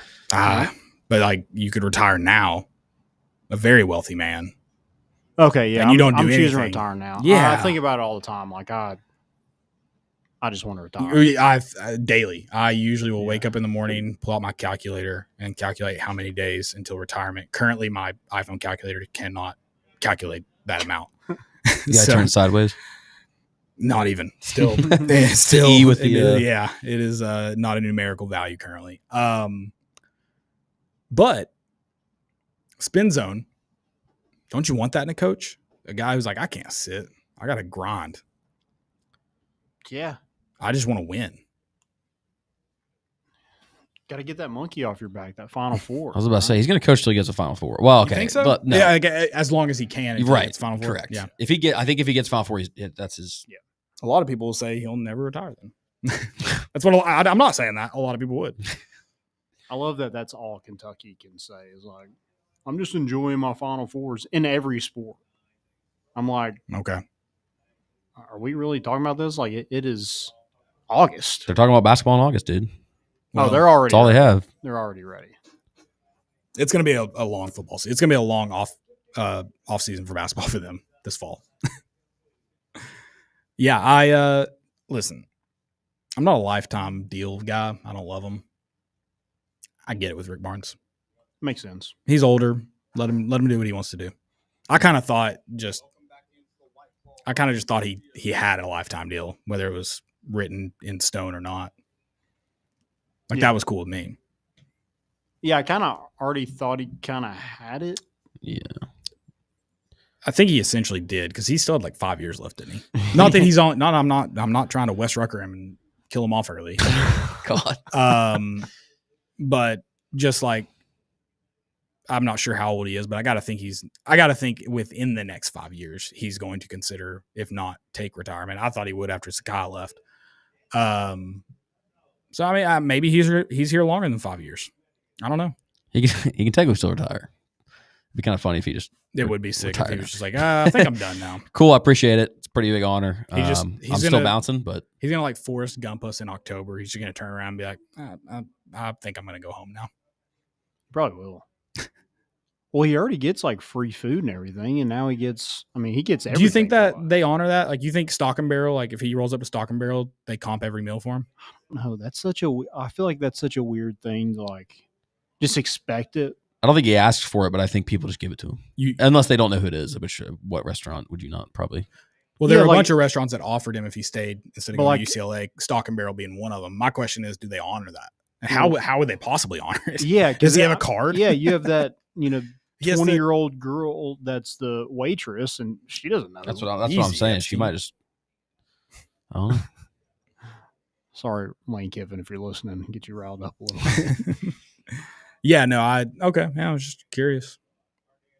Yeah. If I were him when I said I wasn't going to UCLA, I would have gone to every single one of those places of business and been like, give me a card that says lifetime on it. Yeah. He just needs to knock. I mean, all the places. I think every restaurant needs to just. He just needs to if within one a city single limits restaurant card. gave me for life, I would eat there every day.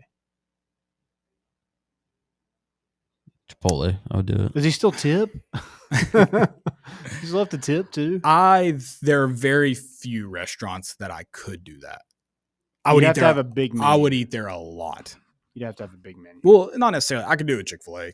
I could eat there Really? 3/4 of the time. Yeah. Cheesecake Factory, massive menu. Yeah, that's easy. It's kind of a freebie.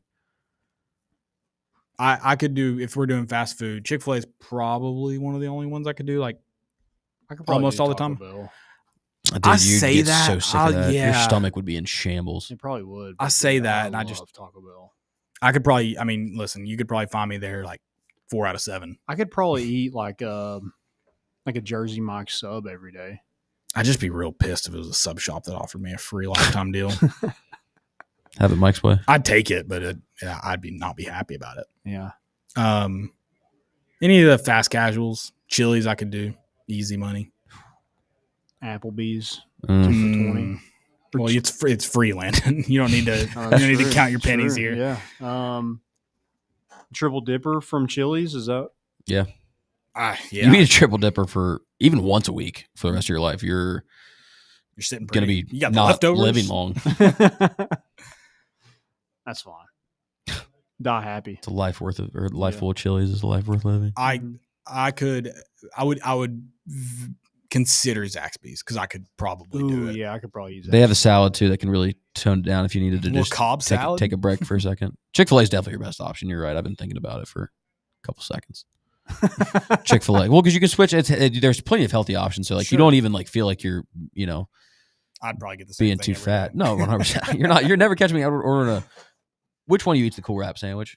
That's Dylan. Dylan. Okay. That's I just got. I wish I had Brentwood. PTSD for a second. But yeah, no one's eating those anyway. Yeah, I've never ordered a cool wrap from All these Chick-fil-A. fast food restaurants nowadays are doing that thing where you pull up. Now, do you want to try? Or shout out Chick-fil-A for not doing that, by the way. If McDonald's asks me one more time if I want a cool wrap, a ranch cool wrap, I'm gonna lose Whoa. my Snack wrap? Snack mind. wrap. Well, it's Yeah, not. snack wrap. Snack wraps are elite. They do need to bring back the honey mustard one though, because that was the chicken honey mustard one. It's like the only good one. They're not It's as good not a- anymore. they're They're I just not the don't- same. No, There's they're not no as good. point to it. What about the Monopoly breakfast?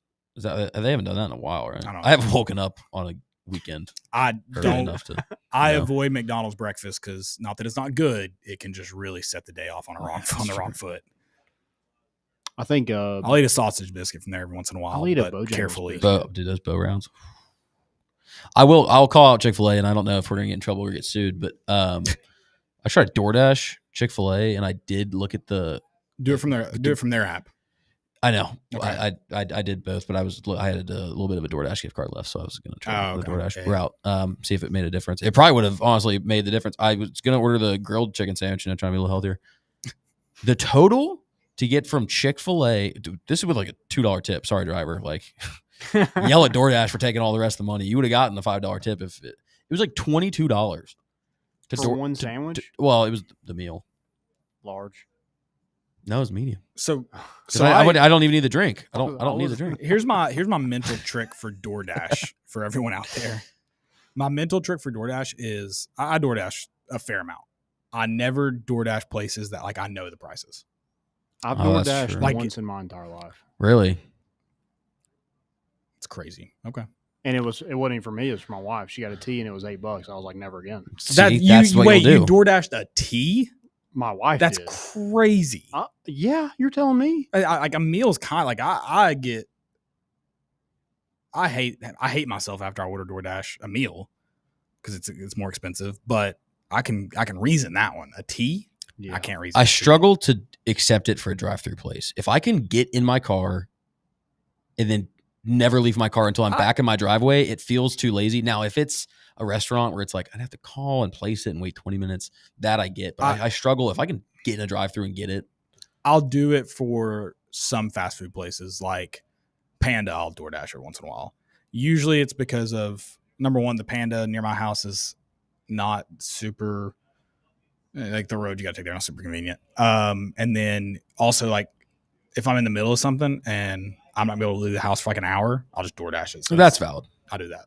Yeah, I pretty much agree with what you're saying. It's very certain situations. Yep. DoorDash can be great. People that do it all the time for $8 teas, crazy town. Raven, I can't defend you there. I'm sorry. No. So I would love to, but I We can't. got into it over there. I can't. One thing I did want to hit on this show. What about the Vols at Lambert Acres? The Vols. Oh, is that where they're at? Yeah. You didn't pick up on it? No, I was there. Oh, then Saturday. you definitely didn't pick up on this. The cart that Nate Mint was in. I thought it was you and me that rode together. The one that had the huge chunk out of it. Uh-huh. They were in that cart. Oh, really? Yeah. Surely there's not. Like it was the one with like half the seat was torn up. Yeah. Surely there's not multiple there. But he made a joke about, he asked whoever was playing with him, he asked if they took a bite out of it. And I was like, me and Landon made a similar joke riding in it. I'm sure that starter was super happy that they were there. It was late in the day. It was a little afternoon round, a little golden hour round. Okay.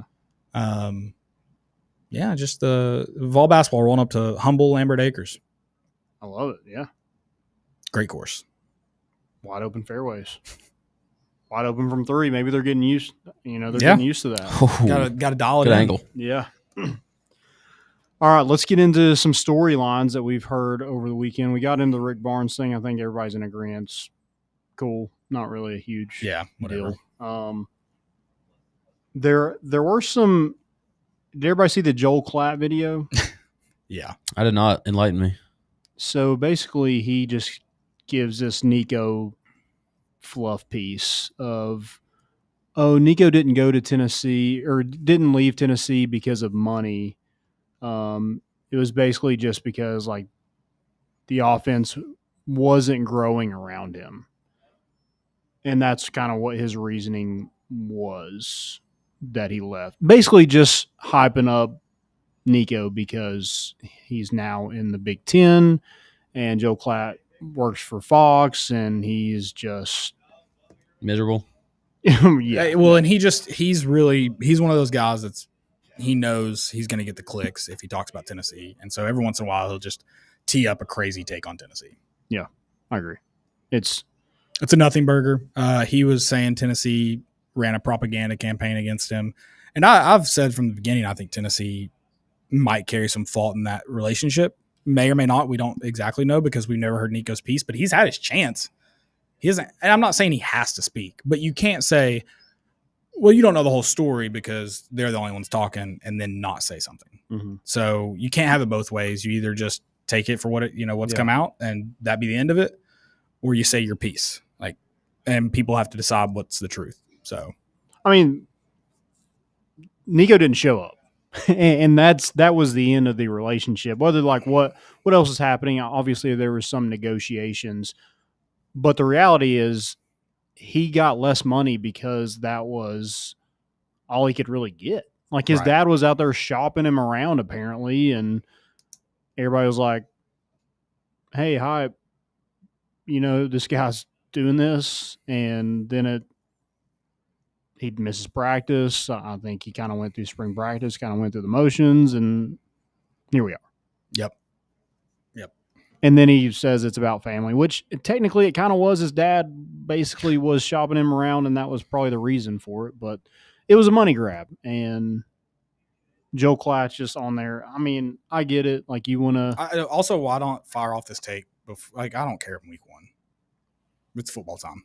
Yeah, that's true. That was great. That would have been a great, even early June would have been fine. Yeah, get that story pumping, dude. Yeah. Would have loved it. I'm glad you mentioned that one because there's we've been talking about how the national media has been kind of loving Tennessee lately. There's been an anti-Tennessee campaign. Ted Nugent, I don't know if that's how you say his name, FB_film analysis. So he's all about film, apparently. The Lions released Hendon Hooker, and he tweeted that Tennessee offense puts skill players in a developmental hole. I also want to note Hendon Hooker was signed by the Panthers today, so not like he was gone too long. End of his career. I've seen this take a lot, and I think it is just a very lazy take. I tweeted such. I think I'm not sitting here trying to preach that Heupel is developing NFL stars because he hasn't to this point. But there's just not a big enough sample size right now to really say. And then you're looking at the guys in the league who most weren't recruited by Heupel, at least that have played past preseason. And so you're also assuming that they were developing better without Heupel when we know that's not true because you look at their draft grades. Now, could they have still done better in the NFL? Sure, but we don't know that. You're making a lot of assumptions. It's not a good take. It may not be a bad take, but it's not a good take. And then a lot of people want to point to Dante Thornton's comments about getting drafted by the Raiders. And I don't know if he meant to sound as negative about all of it, about the offense, but I also just think that's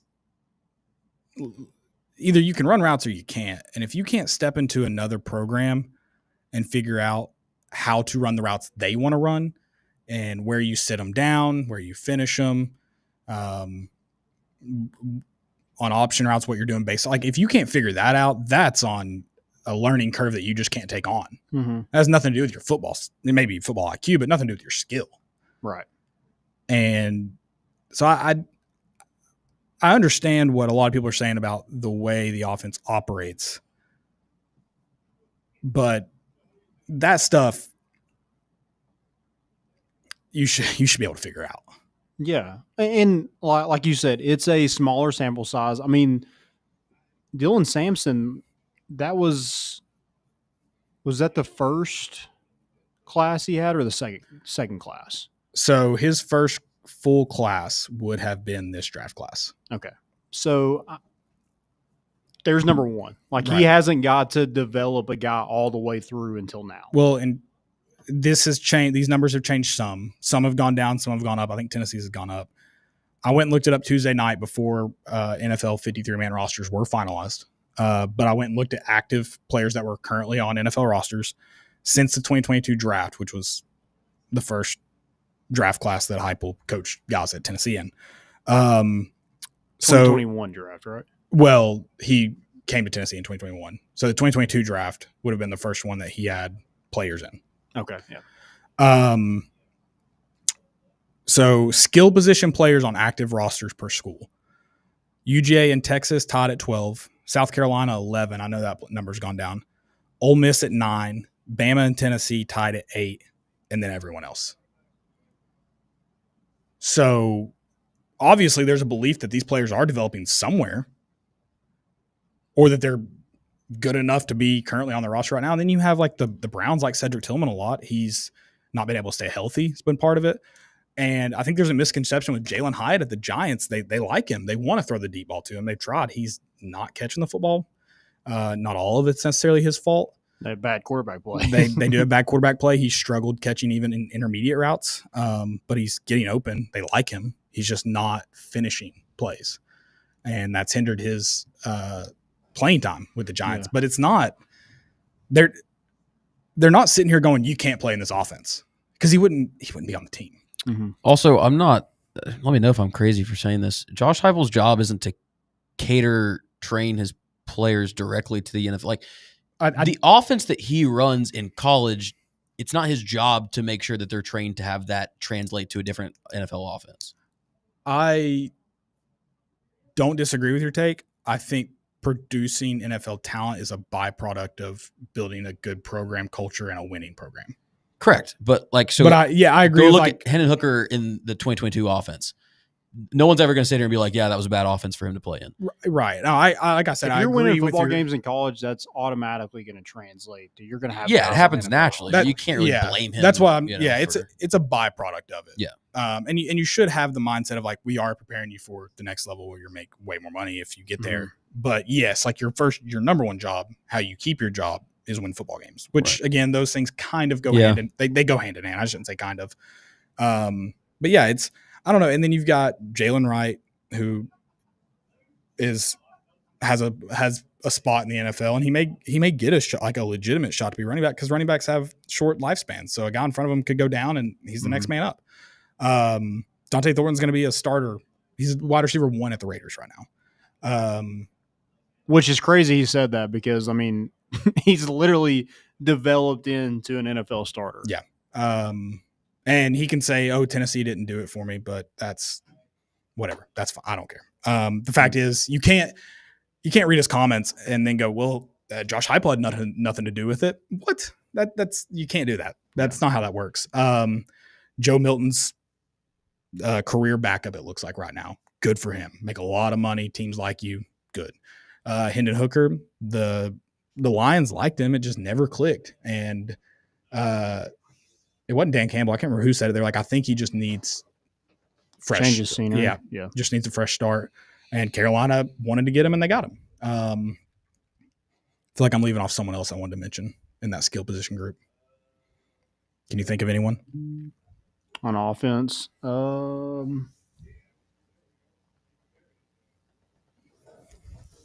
mean, Jabari Small he's making practice squads. Yeah, I mean, Ramel Keaton's on a practice squad right now. They're not a part of that active number. Yeah. Just for so that's 2 more guys if you want to factor them in. I don't remember. Princeton Fant. Princeton Fant is going to potentially have an impact in the league this year. Yeah. That might be who I am leaving off. But yeah, it's number one, I'm not going to sit here and go, look at what he's done, because I think it's just such a small sample size. Yeah. But I also think it's unfair to say, well, look at what he's done and look at all these guys and say they haven't. I think it's unfair to say they haven't developed. They didn't develop under Josh Heupel. They're not in a position to develop in the NFL because of Josh Heupel. I think it's just it's a way to just blame Josh Heupel for something that's not entirely in his control for a lot of reasons. Well, he was a coach of the year because he did more with less. That's a big part of it. Is like Jalen Hyatt wasn't going to be he was going to have a shot in the NFL because of his speed, but his size was going to hinder him. And Cedric Tillman had like 5 catches before Josh Heupel got on campus. He's probably a guy that like he might get a chance eventually, but it was going to take some more time than it did if he hadn't had the year he had, year and a half. It's whatever. I just think it's a really bad. I think it's bad. I think more than that, it's like, look at this weird offense. And what's crazy to me is, Landon, for all of time, I'm not an old man. I am 30. I've watched college football for a long time. I'm a man. I'm 30. There is players year in, year out, decade in, decade out, century in, century out, that are phenomenal college football players that for pick a reason, they don't work out in the NFL. Yeah. I mean, it's not a secret. In fact, go look at the Biletnikoff winners outside of the last 3 years. There's guys on that list that you're like, I don't know where. Like, they had a few good years in the NFL. If like good's a strong word, but right. And like let's talk about this. Were any of those guys first round draft picks? No. Like, no one expected them to be stars in the NFL either. So, and it had nothing to do with how they were developed, because it's not like there were 5 stars that turned into 4th round draft picks. Yeah. Joe Milton was horrible at Michigan. He turns into a draft pick and is going to have some sort of role in the NFL. Hendon Hooker, I mean, at Virginia Tech, he started 15 games his last 2 years? And he had good statistics, but they weren't winning a lot of games. That's why they didn't want him. Right. Fun tidbit. Nick Saban, first 4 years at Alabama. Yep, 0. First year had 0 draft picks. But even in the first 4 years, only had 5 guys go on to be starters in the NFL like rookie starters. Josh Heupel? Technically 3 right now. But does Jalen Hyatt count as? Do you count him as becoming a starter? Does becoming a starter in your rookie season count? I don't think he was a starter. I think How's that work for a receiver? I mean, he started 6 games. Yeah, I think he did because the injury went. Sterling Shepard went down, and then if you count Thornton, I mean, yeah, is that 5? Are we tied? I mean, and I'm not gonna even attempt. I looked at the Nick Saban stats because I was curious, how quickly it translated to the greatest developer of NFL talent as a college coach. How quickly it translated. So I looked at that, and I think it's interesting. Yeah. Where you're looking at Josh Heupel, and it's I'm not even going to begin. He's not going to meet that level. So I'm not even going to try to compare it, but it's going to be interesting to see. All right, let's look at what Nick Saban did. I mean, I think another one was Mark Ingram the first running back at Alabama and Nick Saban's to win the Heisman? 2000. Probably. I think so. Can you remind me about his NFL career? Trent Richardson's another one.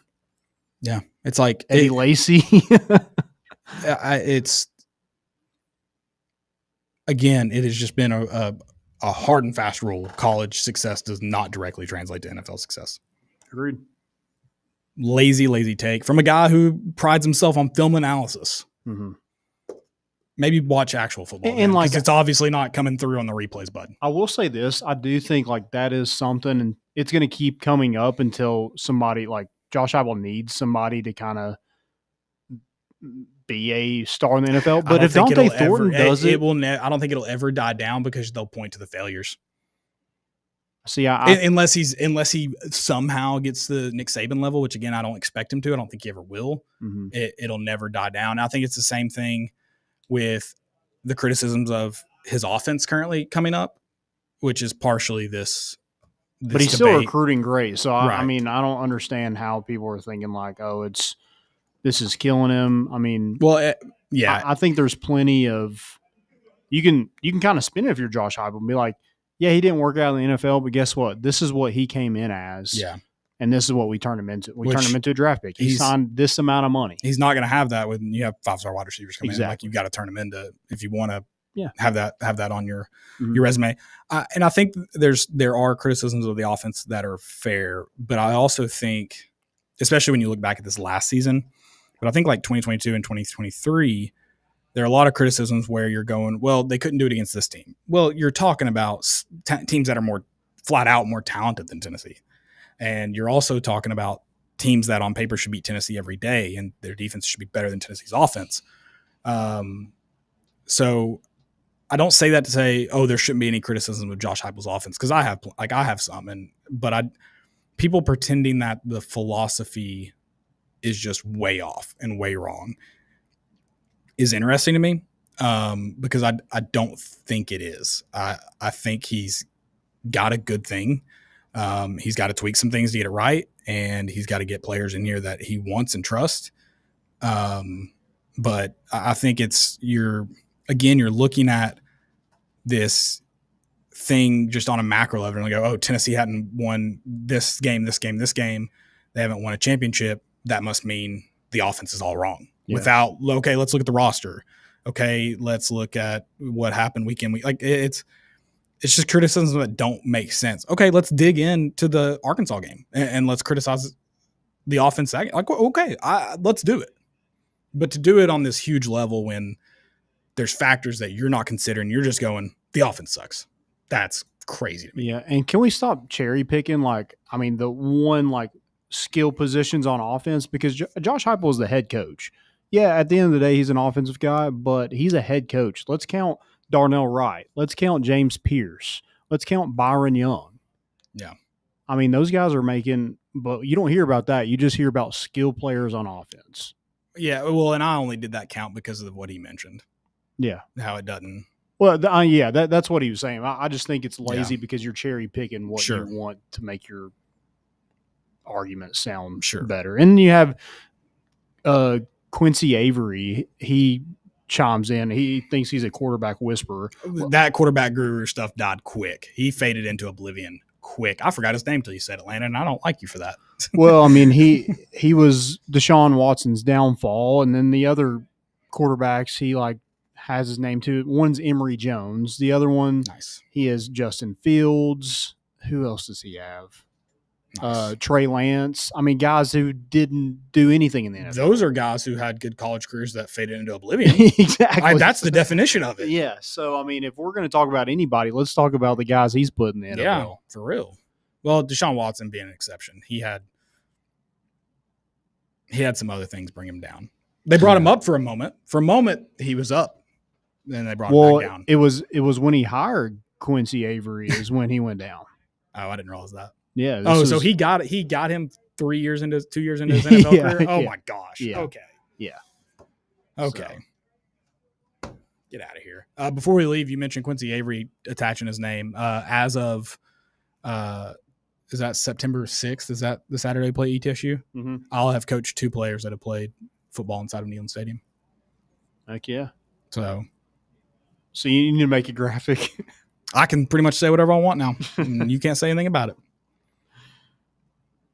All right. That's all I got. Last thing I got, that orange catfish, sharp, whatever that thing is. Awesome. What? Did y'all not see that? Nope. Not back here. Not on the internet enough. Oh, I saw that. Is that a goldfish? It's a shark, I think. I saw it on Twitter, but that's a goldfish. I thought I was on just one of those random For You page kind of vibes. I didn't really read into That's it. That's a koi, Landon. Yeah, that's just a giant wasabi fish. Yeah. Apparently it's a shark. So orange shark. Could be the year of the Vols. I don't know. Are we gonna start doing it? Well, we Does that did mean land Tristen Keys right after this. Do we take it from Ole Miss? We can, yeah. And beat Florida. Sharks. I'm just saying. Talk about God. Jim McElwain would love to see that shark. That's what I'm talking about. All right. Pale shark, but Go Vols. Go Vols, baby. It's almost here. Let's get it, guys. We'll see you on we might do some content Saturday. We'll see. Looking forward to it. We'll be watching the game at Southside Garage if you want to join us. We'll get there early.